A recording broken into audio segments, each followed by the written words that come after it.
Hello class 8th बच्चों, मैं सुषमा श्रीवास्तव आप लोगों को आपकी हिंदी की किताब मंजरी 8 के अनिवार्य संस्कृत का 9वां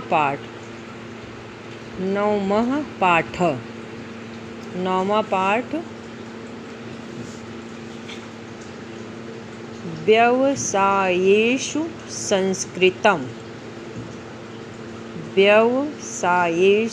संस्कृतम् इसको आज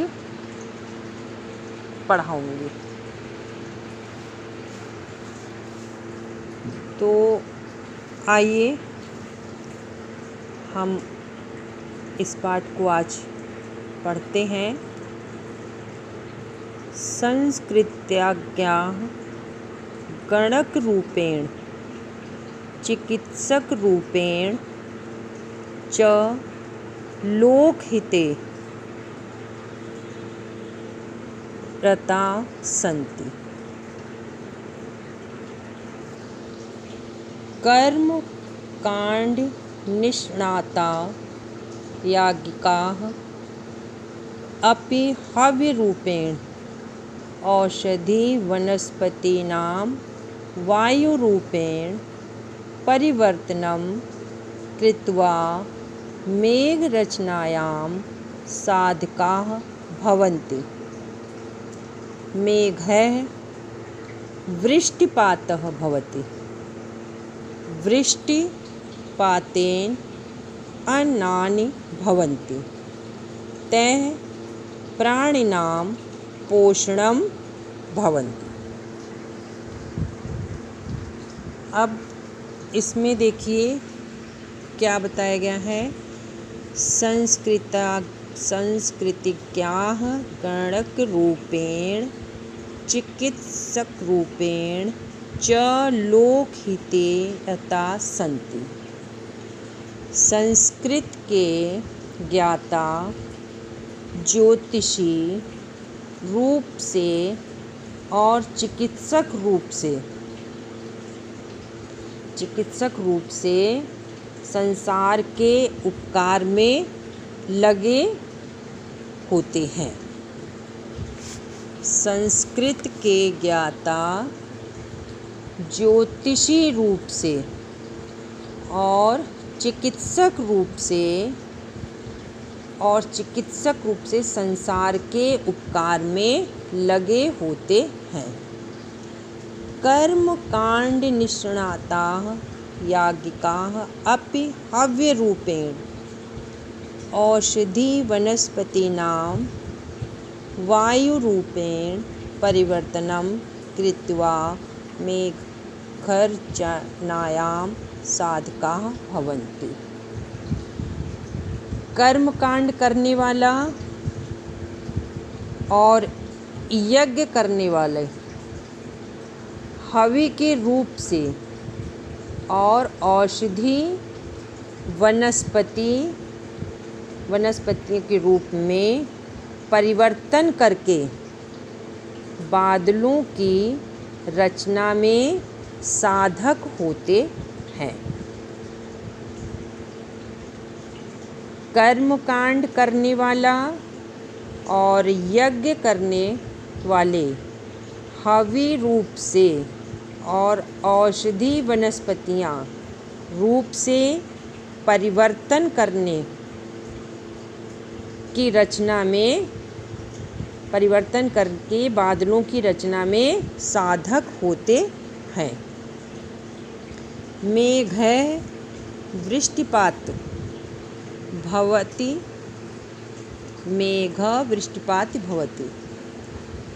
मेघों से वर्षा होती है।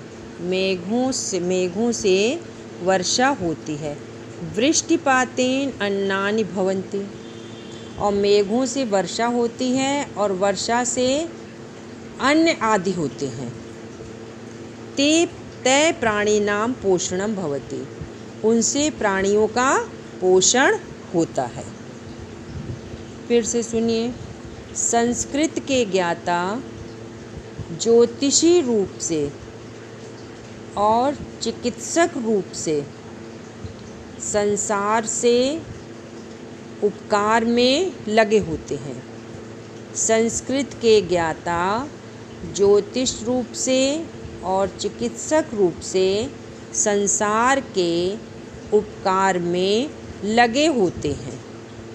फिर कर्मकांड करने वाला और यज्ञ करने वाले हवि रूप से और औषधि वनस्पतियां रूप से परिवर्तन करके बादलों की रचना में साधक होते हैं।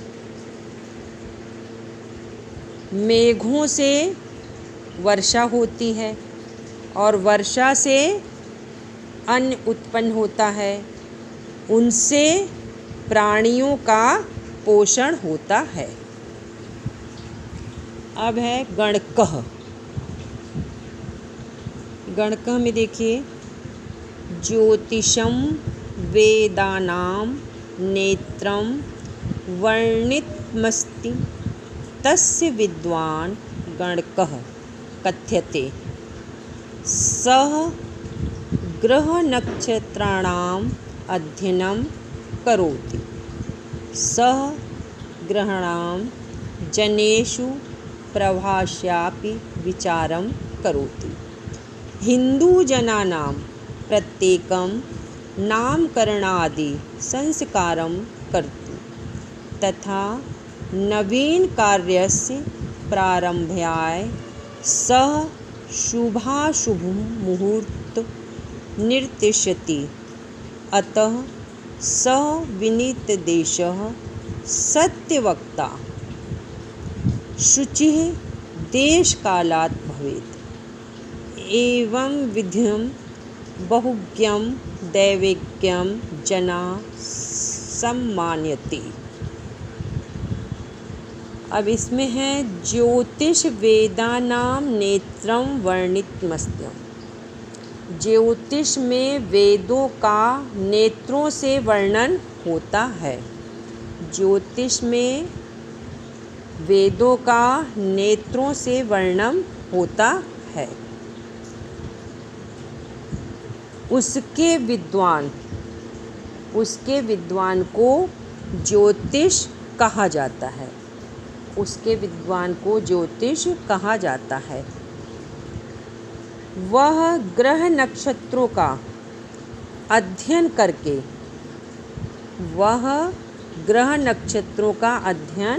करता है। वह ग्रहों के लोगों पर प्रभाव का भी विचार करता है। वह ग्रहों के लोगों पर प्रभाव का भी विचार करता है। हिंदू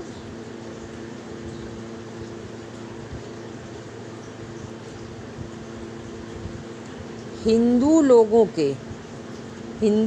के प्रत्येक नामकरण आदि संस्कार करने के लिए तथा नए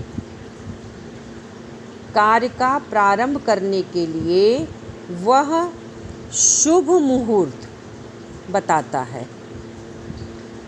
अतः वह नम्रता व्यक्त करने वाले, वेश से युक्त, सत्य बोलने वाला और पवित्र देशकाल का ज्ञाता होता है।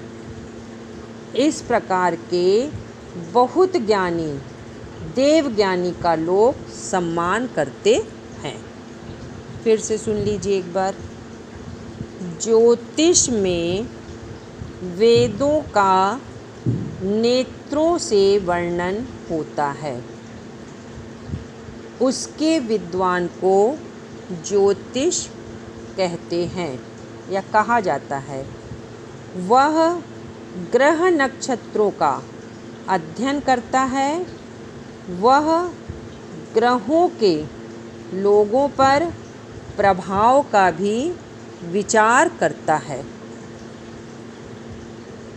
हिंदू लोगों के प्रत्येक नामकरण आदि संस्कार करने के लिए तथा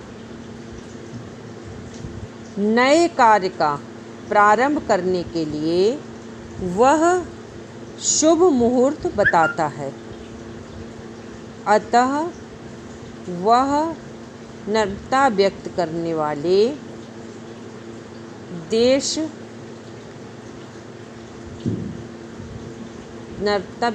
वाले वेश से युक्त, सत्य बोलने वाला और पवित्र देश काल का ज्ञाता होता है।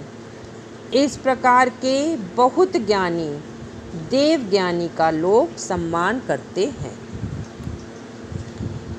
ज्योतिष में वेदों का नेत्रों से वर्णन होता है। उसके विद्वान को ज्योतिषी कहा जाता है। वह ग्रह नक्षत्रों का अध्ययन करता है। वह ग्रहों के लोगों पर प्रभाव का भी विचार करता है।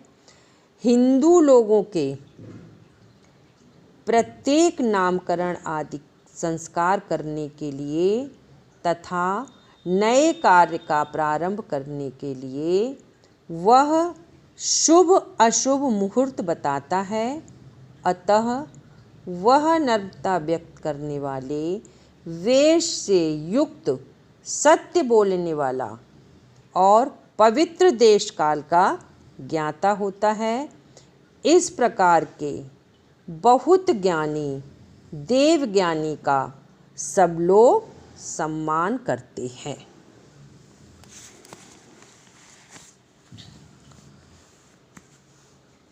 अब इसका तीसरा पैराग्राफ है चिकित्सकः।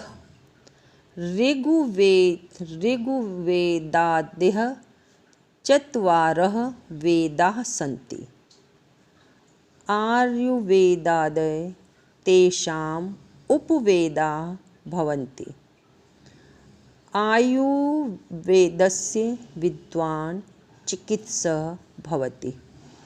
सः औषधविधाने तेषां प्रयोगे च निपुणः भवति। योगतन्त्र शल्य शाल्क्यादि प्रयोगेण सह प्राणिनां हितं साध्यते। भारतीय विद्यायां नराणामिव गजाश्वादिपशूनां वृक्षादीनामपि रोगशमनाय विचारः वर्णितः अस्ति। धन्वन्तरिः अश्विनौ आत्रेयः चरकः सुश्रुतः त्र्यम्बकशास्त्री सत्यनारायण शास्त्री अन्ये च चिकित्सकाः श्रेष्ठाः आसन्। ते शारीरिक मानसिक रोगहरणे समर्थाः अभवन्। एवं अन्येऽपि अनेके व्यवसायाः सन्ति यत्र संस्कृतभाषायाः संस्कृतज्ञानाश्च महती उपयोगिता अस्ति। अब इसमें देखिए, ऋग्वेदाय चतुर्वारः वेदाः सन्ति। ऋग्वेद आदि वेद 4 हैं। आयुर्वेद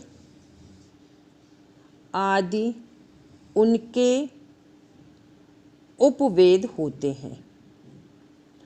आयुर्वेद का विद्वान चिकित्सक होता है।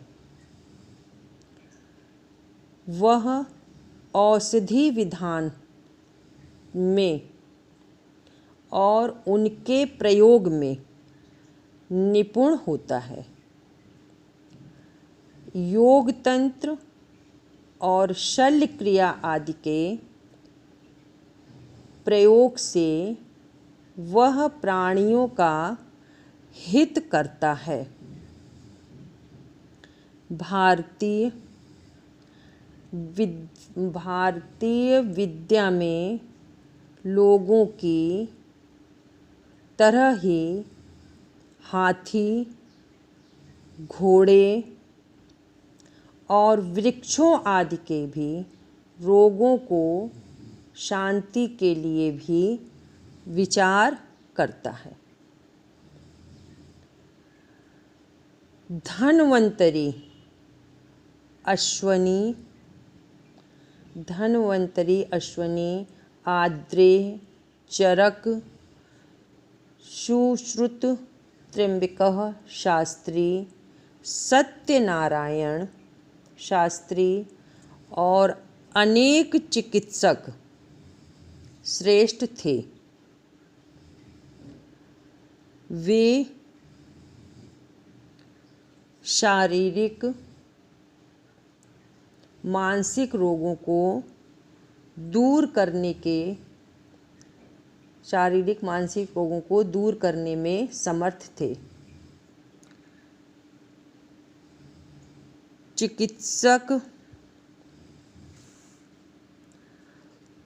चिकित्सकों द्वारा लोगों का धन लूट लेना भी अशोभनीय है और अपकीर्ति करने वाला कर्म है। इस प्रकार के और अनेक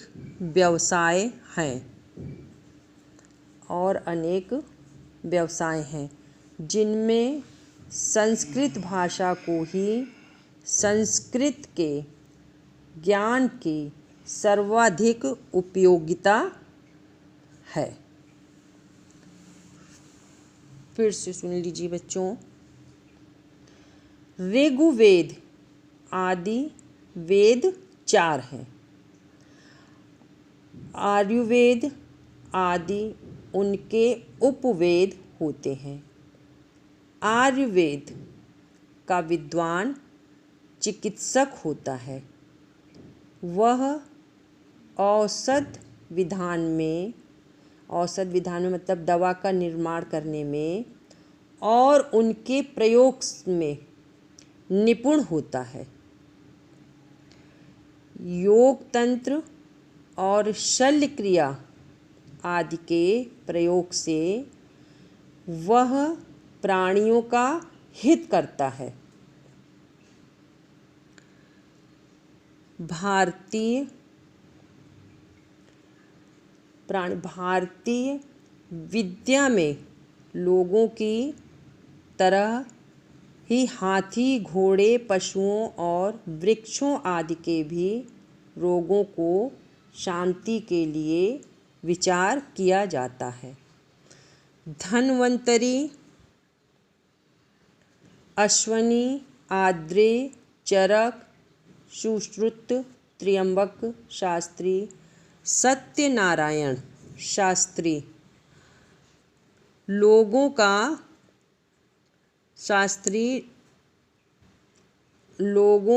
का धन लूट लेना भी अशोभनीय है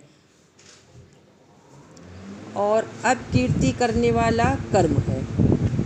इस प्रकार के और अनेक व्यवसाय हैं जिनमें संस्कृत भाषा की और संस्कृत के ज्ञान की सर्वाधिक उपयोगिता है। अब एक बार पूरा सुनिए बच्चों। पहला, संस्कृत के ज्ञाता ज्योतिषी रूप में और चिकित्सक रूप से संसार के उपकार में लगे होते हैं। कर्म कांड करने वाला और यज्ञ करने वाले हवि रूप से और औषधि वनस्पतियाँ रूप से परिवर्तन करके बादलों की रचना में साधक होते हैं। मेघों से वर्षा होती है, वर्षा से अन्न आदि होते हैं, उनसे प्राणियों का पोषण होता है। फिर ज्योतिष में वेदों का नेत्रों से वर्णन होता है। उसके विद्वान को ज्योतिषी कहा जाता है। वह ग्रह नक्षत्रों का अध्ययन करता है। वह ग्रहों के लोगों पर प्रभाव का भी विचार करता है। हिंदू लोगों के प्रत्येक नामकरण आदि संस्कार करने के लिए तथा नए कार्य का प्रारंभ करने के लिए वह शुभ अशुभ मुहूर्त बताता है। अतः वह नम्रता व्यक्त करने वाले वेश से युक्त सत्य बोलने वाला और पवित्र देश काल का ज्ञाता होता है। इस प्रकार के बहुत ज्ञानी देवज्ञानी का लोग सम्मान करते हैं।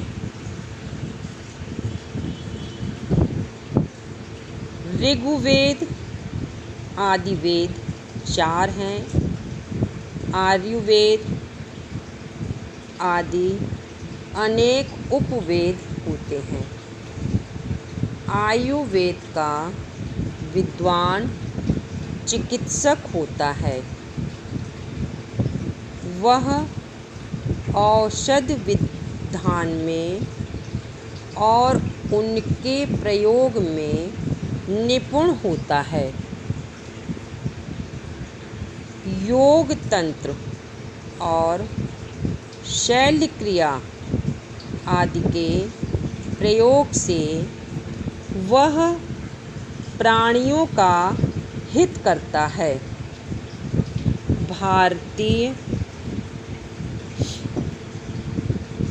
भारतीय विद्या में लोगों की तरह ही हाथी घोड़े और वृक्षों आदि के भी रोगों की शांति के लिए विचार करता है। धन्वंतरी अश्वनी आद्रेय सुश्रुत चरक सुश्रुत त्यम्बक शास्त्री सत्यनारायण शास्त्री और अन्य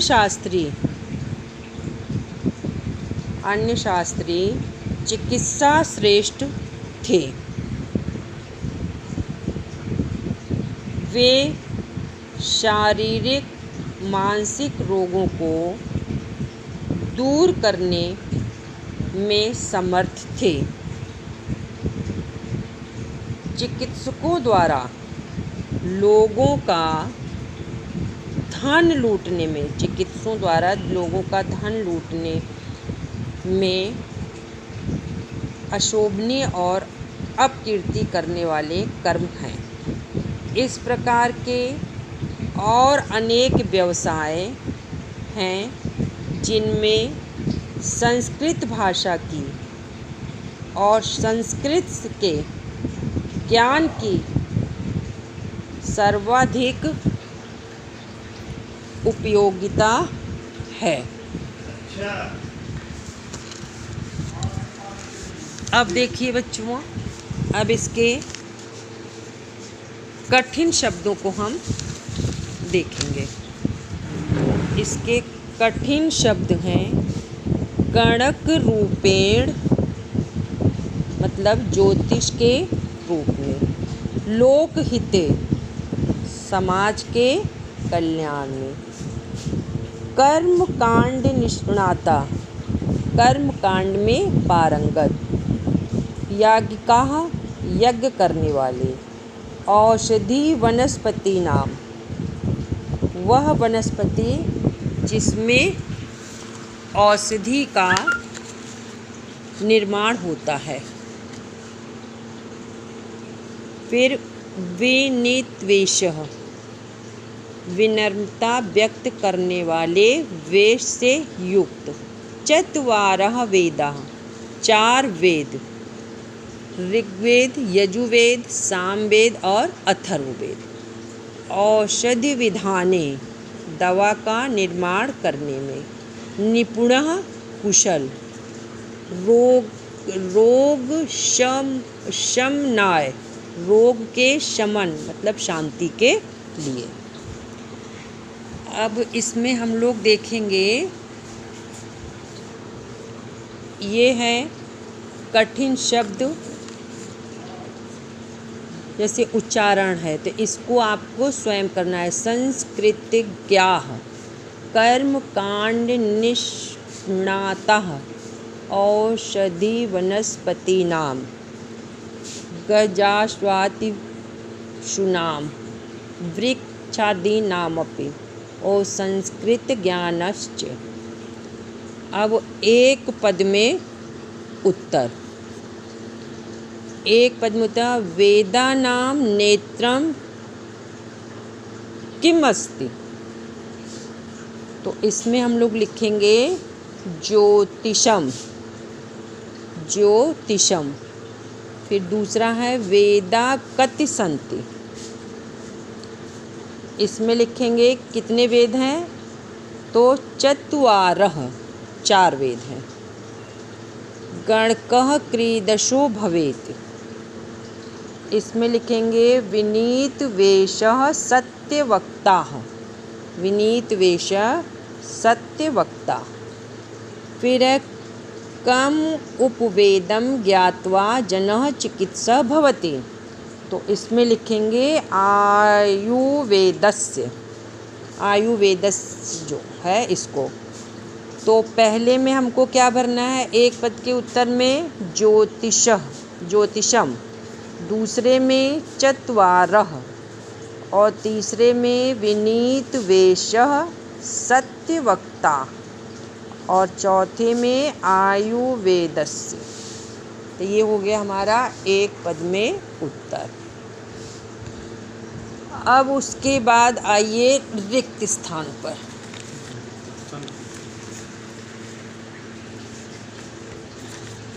रिक्त स्थान, रिक्त स्थान में कुछ शब्द दिए हुए हैं, इनमें से छांटकर हमको भरना है। जैसे उपयोगिता, चिकित्सक, याज्ञिकाः और नेत्रम, ये इसमें 1 2 3 4 शब्द दिए हुए हैं, इसी में हमको इन चारों में भरना है। तो पहले में हमको भरना है याज्ञिकाः, ये दिया हुआ है याज्ञिकाः, इसको भरना है। याज्ञिका यज्ञे हव्य रूपेण आहुति द्वारा मेघना उत्पाद्यते, याज्ञिका। फिर ख में है ज्योतिषम वेदानाम, तो ज्योतिषम वेदानाम, इसमें भरेंगे हम नेत्रम, ज्योतिषम वेदानाम नेत्रम वर्णितस्ति। ठीक। फिर तीसरा है बहुश व्यवसायेषु संस्कृता ज्ञान महति उपयोगिता, ये दिया हुआ है ना उपयोगिता, तो इसमें हम भरेंगे उपयोगिता अस्ति। फिर चौथे में भरेंगे आयुर्वेदस्य विद्वान चिकित्सकः भवति, अब ये बचा ना हमारा चिकित्सकः भवति। तो इसमें देखिए पहले में क्या भरना है, याज्ञिकाः, दूसरे में नेत्रम, तीसरे में उपयोगिताः और चौथे में चिकित्सकः। अब आइए निम्नलिखित वाक्यों का संस्कृत में अनुवाद करें। आयुर्वेद एक उपवेद है। आयुर्वेद एक उपवेद है, तो इसको लिखेंगे आयुर्वेदः एकः उपवेदः अस्ति। आयुर्वेदः एकः उपवेदः अस्ति। फिर दूसरा है ज्योतिष शास्त्र से ग्रह नक्षत्रों के प्रभाव का ज्ञान होता है। तो इसको संस्कृत में लिखेंगे ज्योतिष शास्त्रेण ग्रह नक्षत्राणां प्रभावस्य ज्ञानं भवति। ज्योतिष शास्त्रेण ग्रह नक्षत्राणां प्रभावस्य ज्ञानं भवति। फिर तीसरा है चिकित्सक को विनीत और कुशल होना चाहिए। चिकित्सकः विनीत कुशलः च भवेत्।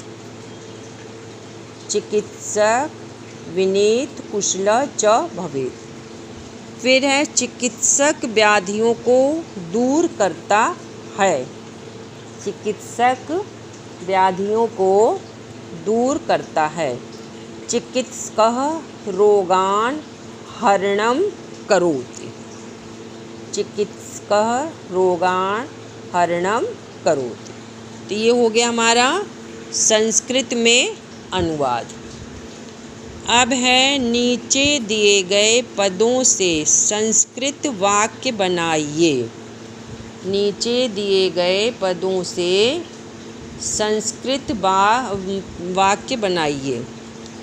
तो मेघ है, मेघ में क्या होगा, वृष्टिपातः भवति। पानी जो है वह कंदुकेन, कंदुकेन मतलब गेंद।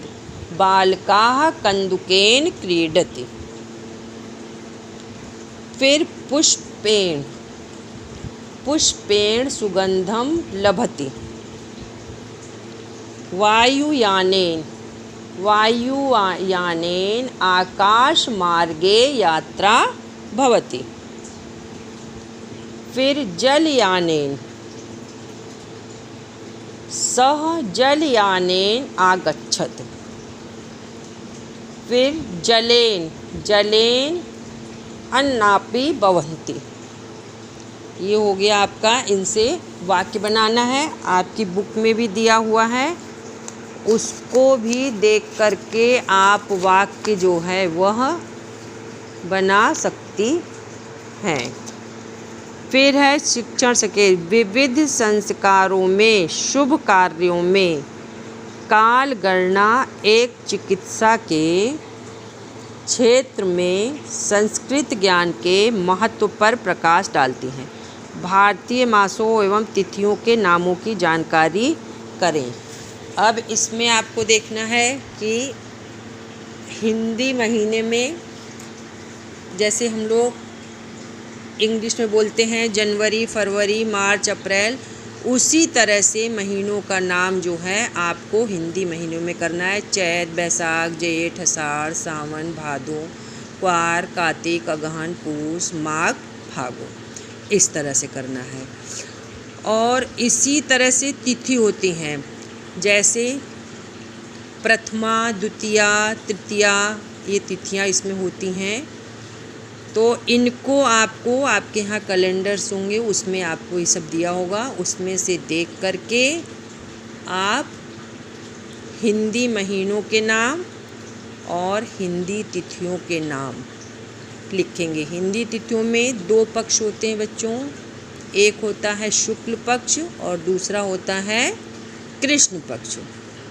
तो कृष्ण पक्ष में भी वही तिथियां होती हैं और शुक्ल पक्ष में 15 दिन का आपका कृष्ण पक्ष होता है और 15 दिन का आपका शुक्ल पक्ष होता है।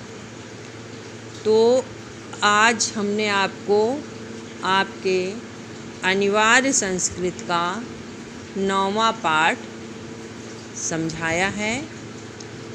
इस पाठ में आपको जो न समझ में आए उसको आप अपनी कॉपी के पेज पर लिख कर के जिस व्हाट्सएप नंबर से आप पढ़ती हैं उसी व्हाट्सएप नंबर पर भेज दीजिए, जो भी आपको समझ में ना आए। कॉपी में जितने भी ये शब्दार्थ दिए हुए हैं इसको आपको करना है। जो आपको संस्कृत में पढ़ा रहे हैं उसका हिंदी में अर्थ लिखना है। उसके बाद क्वेश्चन आंसर, रिक्त स्थान, संस्कृत से हिंदी में अनुवाद और हिंदी से संस्कृत में अनुवाद, ये सब आप लोगों को करना है। आज आपका हिंदी की पाठ्य पुस्तक में अनिवार्य संस्कृत का अंतिम लेसन था ये, जिसको आज हमने समाप्त किया है। ये पूरा काम आप लोग कर लीजिएगा बेटा। धन्यवाद।